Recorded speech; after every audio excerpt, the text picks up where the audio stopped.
পৃথিবীতে ঘটে যাওয়া এমন 3টি রহস্যময় সত্য ঘটনা যা সম্পর্কে জানলে আপনিও অবাক হবেন।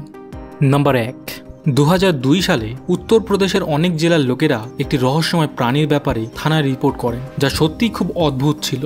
আসলে 2002 সালে উত্তরপ্রদেশের বিভিন্ন জায়গায় লোকেরা যখন তাদের ঘরের ছাদের উপর ঘুমতো, তখন কোনো একটি প্রাণী তাদের উপর আক্রমণ করত এবং তাদের মুখ ও শরীরে আঁচড় দিত। লোকেরা তাকে মৌনচোয়া নামে ডাকতে শুরু করে এবং প্রাণীটি সারা ভারতে এই নামেই পরিচিত হয়ে ওঠে। মানুষের মধ্যে এতটাই আতঙ্ক ছড়িয়ে পড়েছিল যে তারা তাদের বাড়ির ছাদে ঘুমানো বন্ধ করে দিয়েছিল। মৌনচোয়ার আক্রমণের প্রায় 1000-এরও বেশি ঘটনা সামনে আসে। লোকেরা বিভিন্নভাবে সেই প্রাণীটিকে বর্ণনা করেছে। কেউ কেউ বলেছিল যে সে দেখতে যন্ত্রের মতন এবং লম্বা, আবার কিছু লোক তাকে পশুর মতন বলে বর্ণনা করেছিল। এই খবরটি কেবল ভারতেই নয়, আন্তর্জাতিকভাবেও প্রচারিত হয়েছিল। প্রায় 2 মাস ধরে চলতে থাকা ঘটনাগুলো হঠাৎ করেই থেমে গেল। তারপর থেকেই এমন কোনো প্রাণীর দেখার ঘটনা আর প্রকাশ্যে আসেনি। কেউ কেউ এটাকে কেবল গুজব বলে মনে করেন, আবার কিছু কিছু লোক মৌনচোয়ার এই ঘটনাকে বাস্তব ঘটনা হিসেবেও দেখেন। যাই হোক, এই ঘটনা সম্পর্কে আপনার মতামত কি? কমেন্ট বক্সে কমেন্ট করে আমাদের জানান। নাম্বার 2, পৃথিবীতে লক্ষ লক্ষ মানুষ এমন ঘটনায় বিশ্বাস করতেন যা আসলে কখনো ঘটেইনি। এটি দি ম্যান্ডেলা এফেক্ট নামে পরিচিত।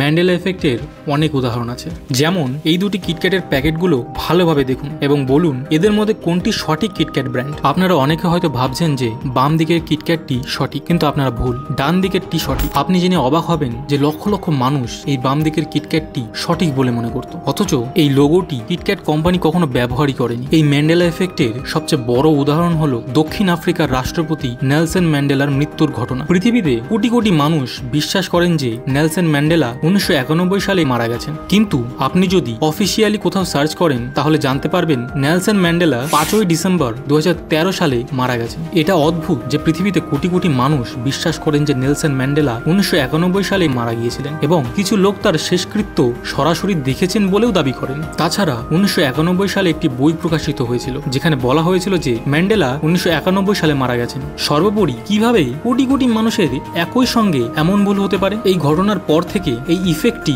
ম্যান্ডেলা ইফেক্ট নামে পরিচিত।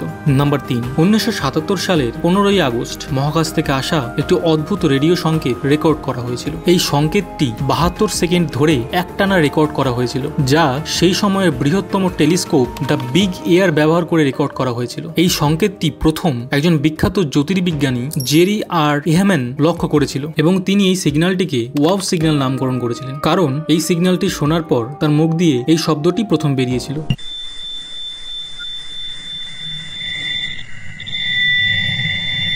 এগুলো ছিল এমন রেডিও সংকেত যা কখনো প্রাকৃতিকভাবে তৈরি হয় না। এমন সংকেত কৃত্রিমভাবে তৈরি করা হয়। এই সংকেত অসীম মহাবিশ্বে অন্য কোনো সভ্যতার অস্তিত্বের সম্ভাবনাকে আরো জোরদার করে। এই সংকেতটি ওই সভ্যতাগুলির মধ্যে একটির যোগাযোগ সংকেত হতে পারে। যদিও মহাকাশচারীরা আবারও এই সংকেত শনাক্ত করার অনেক চেষ্টা করেছিলেন, কিন্তু এই সংকেত আর কখনো পাওয়া যায়নি।